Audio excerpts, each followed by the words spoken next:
And welcome back, everyone, to Box Office Report. Today, on the 24th of August, 2025. Didn't get this one right. First off, I have not watched K-Pop Demon Hunters, so I couldn't really speak to the mass appeal it has right now, but it is the new hot item out right now. Between Netflix, the album selling like crazy, and now the movie coming out, it made $18 million. Which is not bad for a Netflix distributor original movie kind of thing. And tell you what, Netflix, this cost you barely anything to put into theaters. Regardless, Weapons, though, still has a $15.6 million second weekend, or third weekend, actually, I should say. Freakier Friday, it makes another $9.2 million, also having a really good drop. Fantastic Four takes $5.9 million, takes in $5.9 million for its fifth week, taking a 34.7% drop. And the Bad Guys 2 made $5.1 million, taking 32% drop. Everything in the top five took less than a 40% drop. Some of them took less than a 35% drop. This is actually a really solid weekend in terms of people going back to the movies. Now, mind you, we don't have a lot coming out between now and, like, say, the Conjuring and a few other things in September. October is really where we're going to pick up again when it comes to the box office, the big release movies. Because on that one, you have things like Mortal Kombat. I know there's another big horror movie coming out. You have several things coming out in October that are a lot more high profile than what's coming out right now. But yeah, K-Pop Demon Hunters made $18 million, and that's all it has. There's no international release at the moment. People like Netflix. The CEO of Netflix, man. My girlfriend has Netflix. We have Netflix. And we use Netflix. We use it quite a bit. We just finished watching Avatar: The Last Airbender. My girlfriend loved it. We're going to now move on to, I think, Arcane Season 2, finally. We're still watching Sandman. So, we love Netflix. But A, they don't do a good freaking job at advertising their original content. And B, they seem to be so up their own ass about the idea of, hey, guess what? You don't have to put $200 million into this thing that's never actually going to make you money. You instead could use a quarter of that money 4 times over, make 4 $50 billion or $50 million films, put them in theaters, actually maybe make some money, and then put it on your streaming platform. I'm not saying Netflix has to do this for everything, but occasionally, yeah. For example, Wake Up Dead Man. The Glass Onion or the Knives Out, the third movie coming out soon. Yeah, just like with Glass Onion, you efforts better freaking put that into screens at least temporarily so I can see it on the big screen. So yeah, it's like, but for some reason the CEO of Netflix is just like so stick in the mud about this, and it really doesn't make any sense. But congratulations, you added 18 million onto whatever, like, the album sales and whatever are going to make. So good on you. There's not much else to say, except that this is kind of the new little phenomenon happening right now. Now, I can't guarantee it's going to be here like next week. Just like, for example, there's not going to be any Primitive War after tomorrow. Primitive War, by the way, because it's a Fathom event, it's not really on the screen. It's not really in the box office at all, as far as I can tell. But maybe I'll check later to see if it's made anything. Weapons, though, made $15.6 million, dropping 36.2%. Again, kind of the sleeper hit of the year. I mean, this film has now made a ton of money. It's made on really a low budget at $38 million in its marketing, or $38 million for a budget. Apparently, only like $18 million for marketing. So you're looking at a film that was overall made on $56 million. It only had to make, roughly speaking, 80 to break even. This thing's about to crack 200. That is Warner Brothers is sitting nice and pretty with a lot of their films this year. Superman has crossed over 600 million. We'll talk more about that. I think words here. Sinners, successful commercial hit, made money, probably gonna get at least some Oscar love. Minecraft made tons of money. So Warner Brothers is having a nice year this year, and this just goes to show it's more. Again, this was a really good film. Really good film. Again, is it going to be my top 10 films of the year? I don't know about that. I've got a lot of films to see this year.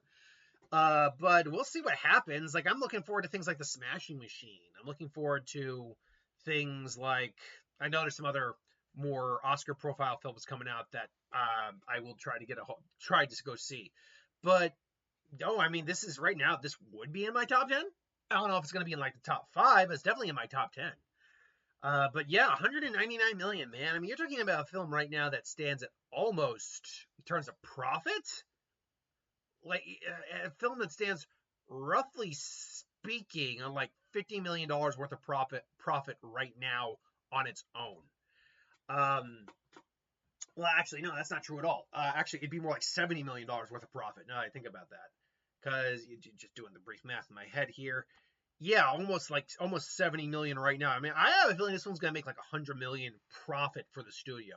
Like I said, and it looks like it's going there. It's gonna end somewhere between 200 and 300 million, which for a film made on a $38 million budget is fantastic numbers. Like sheer fantastic. Fantastic. But no, that's just sheer profit, man. Shows what happens when you get a good concept, good writer, make a great movie, and you market it in a way that makes people want to go see the movie. Freakier Friday is actually also doing pretty well, all things considered. 9.2 million. Now, this is luckily where the international is really coming in to save this film's ass, because this film is made on a little bit more of a budget, 45 million. You gotta think at least 30 million roughly. So you had to assume, so that makes about 75. So you had to assume about 105, give or take, is what this film's budget was going to be.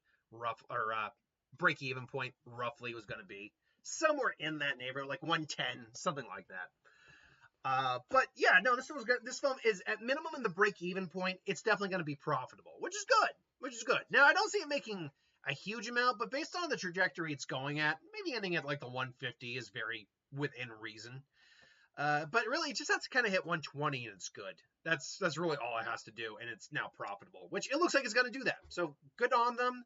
I'm glad that Lindsay Lohan's getting a resurgence. She got such a bum deal. Like, she's not an untalented actress, by the way, or performer or anything like that.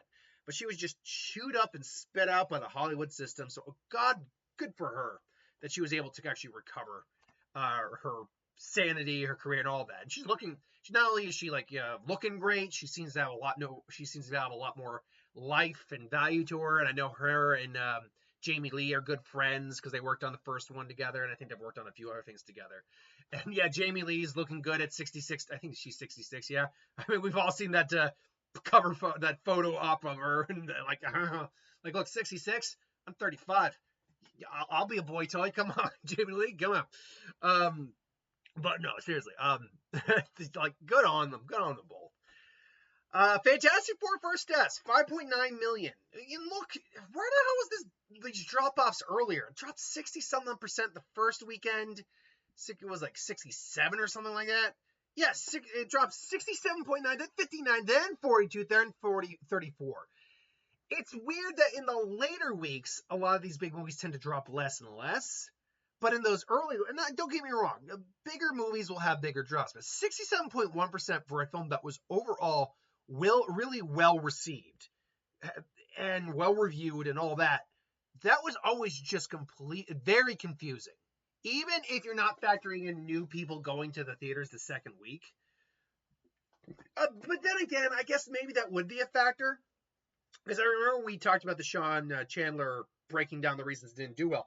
And the idea that Fantastic Four really wasn't that popular, and a lot of people, not everyone, in fact, not even the majority, but a chunk of people have fallen off the MCU, would mean that you wouldn't see a lot of new business the second week, which means hypothetically, this could all be returning business, or at least the bulk of it is.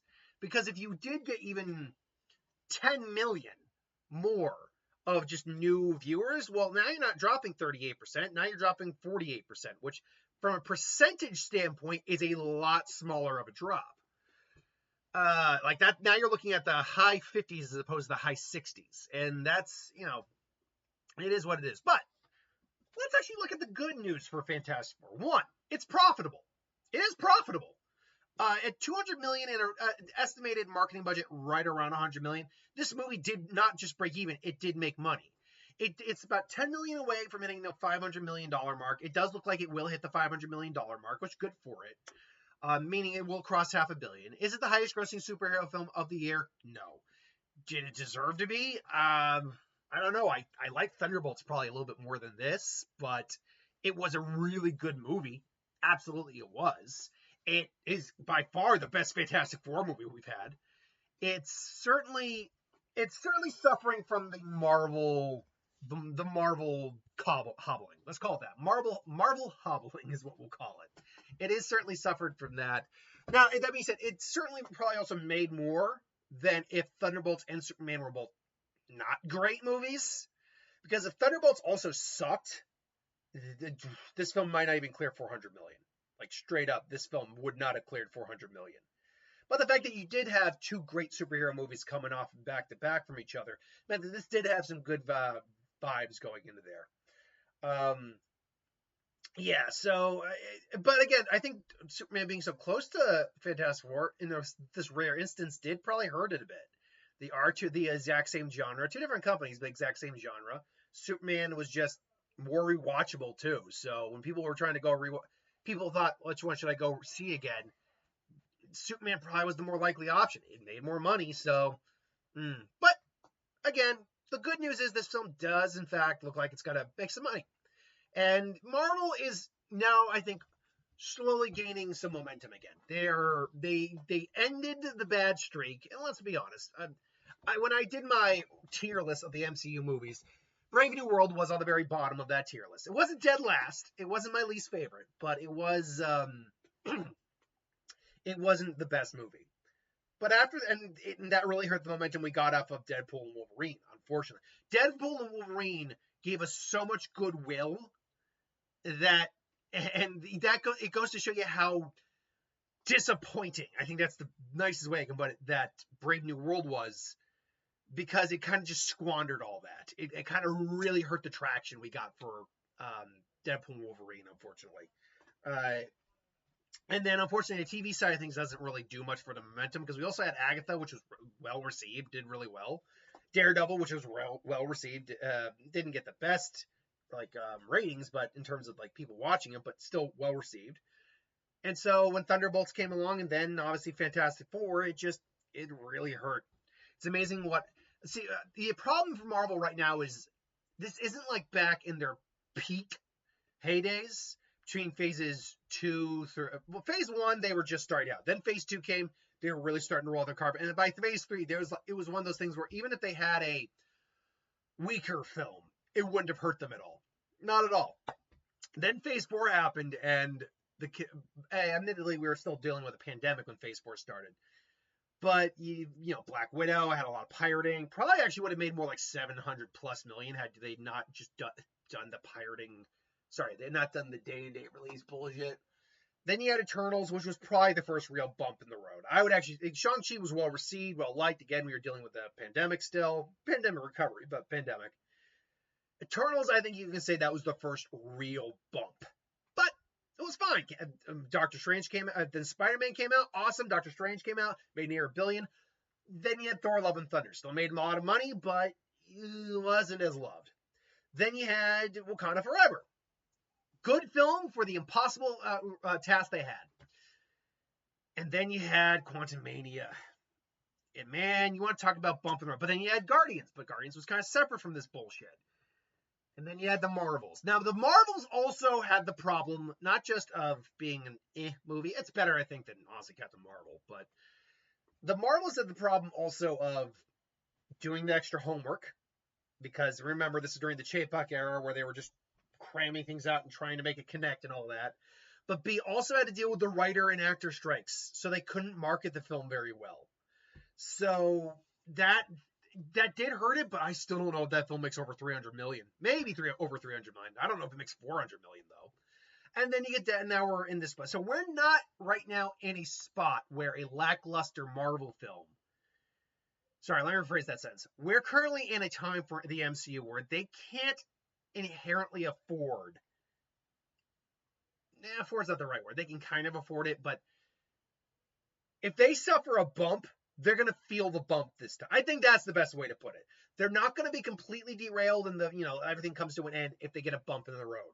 But unlike before, where their wheels were so good and the traction was so good and the shock was so good on that vehicle where you barely felt the bump. Like, boom, oh, there you go. Now it's more like, boom, oh, God. It's like, oh, okay, let's hold on. Let's just check the car to be sure. Okay, we're okay. Let's keep going. That's the analogy I'd use. They now will feel the bump. They need to have a lot of success back to back to back in order to kind of get back into shock absorption, kind of be able to not feel the bump as effectively. Now, luckily, again, we're getting towards there. Like we said, it looks like Fantastic Four will make over $500 million, which is good numbers. We got Spider-Man coming out next year and Avengers Secret Doomsday. They're taking their time on Doomsday, which is good. Spider-Man, I think, is one of those things that because of No Way Home and because those have, while been connected to the MCU, been also separate, kind of their own story stuff, should be fine. Should be fine. And I think it'll help get more momentum again for Avengers Doomsday. But we'll wait and see. We will wait and see. Anyway, Bad Guys 2, man, they're 5.1 million, dropping only 30 something. This is what was kind of brought up in one of the first time I brought up the Bad Guys about the legs on the Bad Guys. Surprisingly, the legs on the Bad Guys are actually not bad.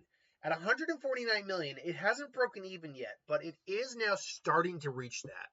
It needs to make, roughly speaking, in the area of about, if I remember my math on this correctly, about like almost 200 million. If it can hit 200, I'm going to say this film's good. It's profitable.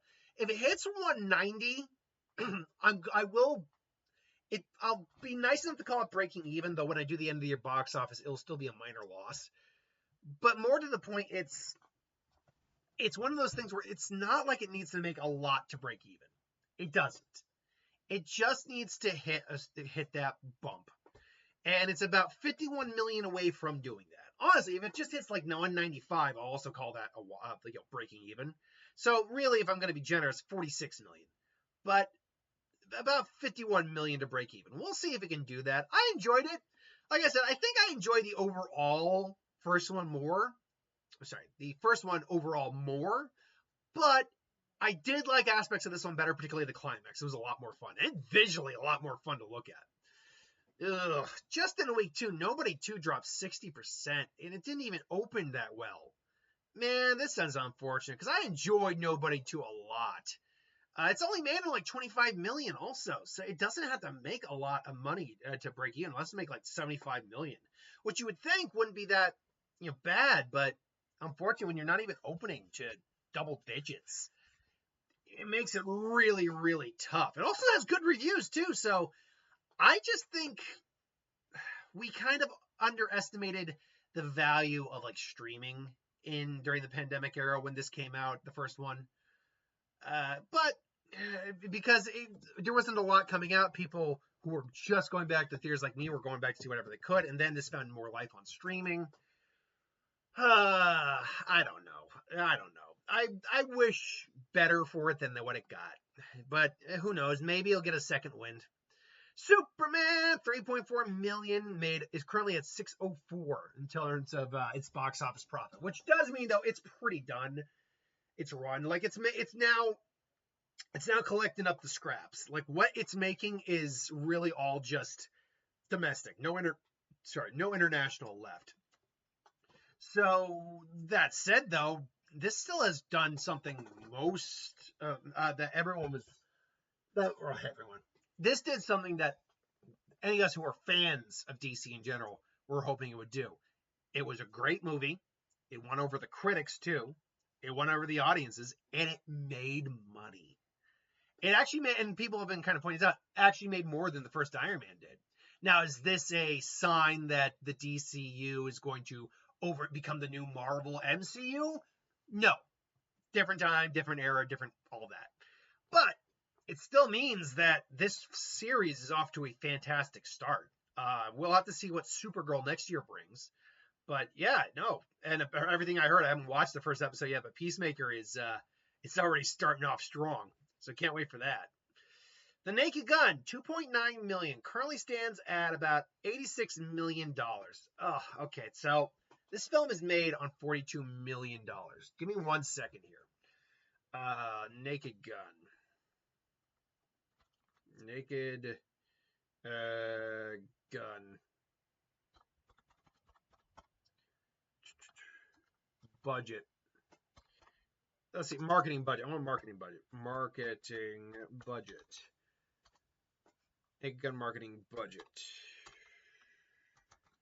And let me be sure I get 2025 on there, just because it might try to give me the original. Okay, do we have a marketing budget on this or not? Because it's got 42 for an actual budget. The marketing budget is just not publicly available. They didn't do a huge amount. I mean, they did enough, but at best, I'm gonna guess maybe 20 to 30 million. I'm gonna lean on the high side just to be safe and say 30 million, because we did see the trailer a couple different times. Or maybe it's like 25 million. Let's be nice and say, I'll be nice and say 25 million, which would mean the film is basically made on about $68 million overall.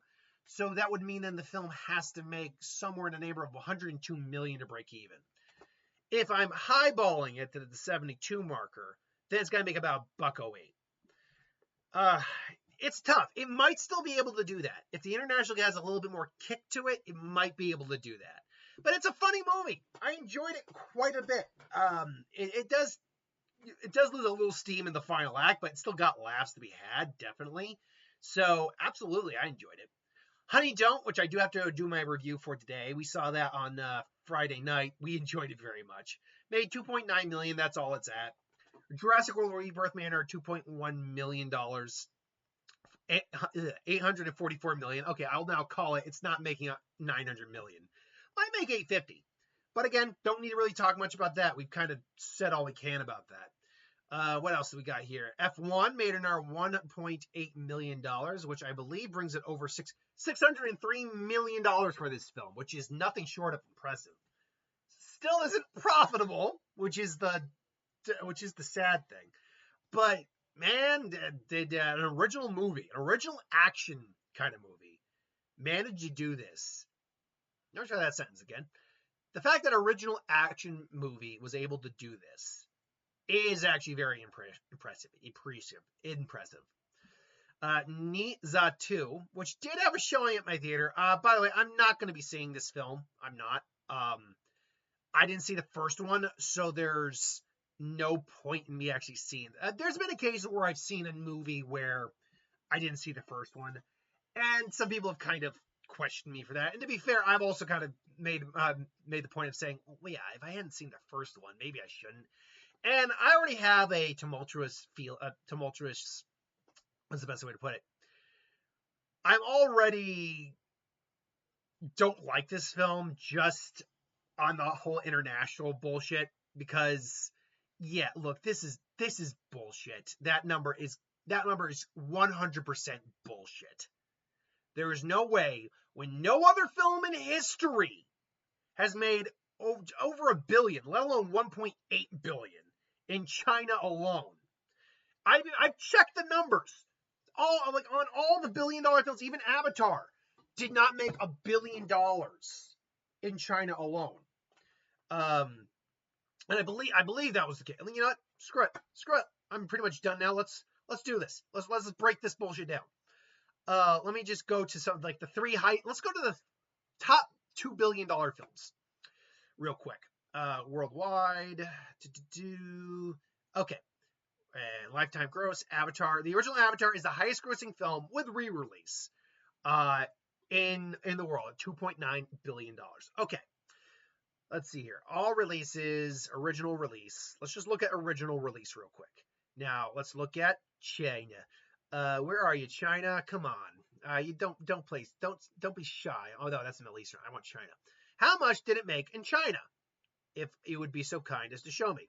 It made, in its original run, $202 million in China. It also made $108 million in South Korea, $116 million in Russia, $170 million in Japan, $103 million in Australia. One second here. 147 in the United Kingdoms, 107 in Spain, 156 in Germany, 174 in France. And then you go into like the domestic, 749 domestically. The highest grossing film of all time did not make even $300 million in China. Okay. Let's go down the Way of Water real quick. Just see, maybe that's different. Original release. And again, we're not factoring release. That's stupid because we also know that China wouldn't have factored that. Okay. Avatar Way of Water. Where's China on that one? 245. It did make more in China that time. Cool. 245. Still didn't even hit 250. All right. What about Endgame? The former highest grossing film of all time. In China, it made $632 million. Huge number. Huge number. Okay. Titanic. Let's see here now.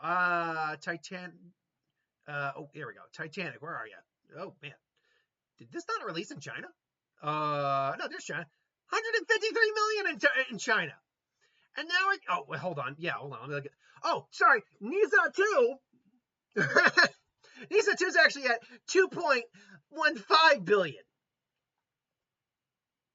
I'm sorry. What? Where are you getting? I'm sorry, someone's math ain't mathing. Because you saw that originally. It was like just over 1.9. Now it's up to what? I'm sorry. What monkey is doing this? What monkey is typing this? They're gonna have to fix that. Star Wars, we know that didn't make $1 billion in China. Infinity War, that did not make $1 billion in China. No Way Home did not make $1 billion in China. Inside Out 2 did not make it.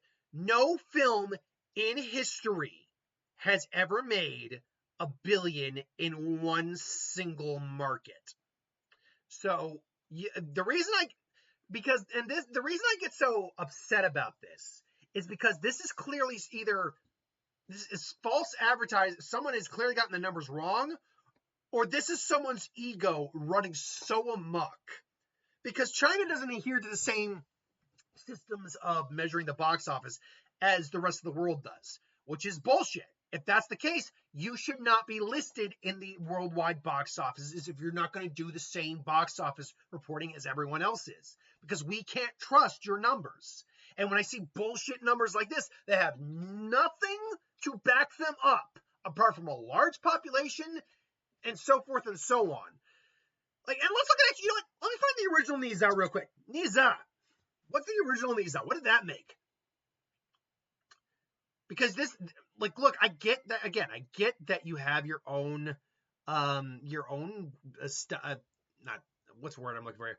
I get that you have your own movie market, and that's fine. You can have your own movie market. See, look, okay, 726 million worldwide.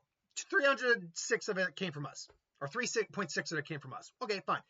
I can believe those numbers because we see those numbers here in the States, which is the biggest movie market in the world. I can believe that number. I can.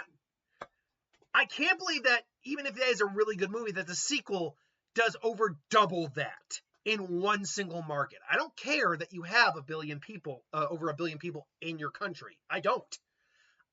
If you don't adhere to the same rules that we do, everyone else does, and I don't mean we as in the United States, I mean we as in the collective world of moviegoers, then I'm sorry, I'm not buying that bullshit. I'm not. So, yeah. I don't buy. Now, again, if someone can actually truly say that, someone who's a true, representative of movies and all that, someone who actually does this for a living, can go to China and communicate with them and confirm if that is the case or not, I'll concede the point. I'll be like, okay, you went and proved that those numbers are in fact legitimate. I will concede the point. I will concede my argument and say, all right, it earned the spot. But right out the gate, whoever's running this freaking site, and I love Box Office Mojo, I do, but I'm sorry, douchebag. You need to, first off, that's not right. And second off, yeah, you know that's how the math is supposed to math, not saying 2.10 billion. So I don't know what idiot is doing this sometimes. It was like when Despicable Me and Kung Fu Panda were apparently at $1 billion or something. Is your kid just getting in there while you're adminning this and just messing things up? What the hell is going on? I have no idea what's going on with some of these things. All right. With that said, Toxic Avenger Caught Stealing and The Roses. The Roses is apparently more limited. It's probably actually going to be in the smaller cinema. I'll be honest, I don't know if Toxic Avenger is going to be even in Cinemark. I think the only one's going to be in Cinemark is Caught Stealing. So the question is, do I think Caught Stealing wins the weekend? You know what? Yeah. I'm going to say I think Caught Stealing wins the weekend. I don't know if Kpop Demon Hunters is going to be in theaters next week, so I'm not going to include it for now. I'll still say Weapons will be number 2, though. I'll say probably Freakier Friday, Fantastic Four, and Bad Guys. Really, it's just going to look like this, but swap Kpop Demon Hunters with Caught Stealing. As for Toxic Avenger and The Roses, unfortunately, I just don't think they're going to be a big enough release to be recorded onto the box office, the top 5. But maybe I'm wrong. Maybe you feel different. Let me know in the comments below. But thanks for watching. Hope you enjoyed. Like, comment, share, subscribe, and I'll see you next time.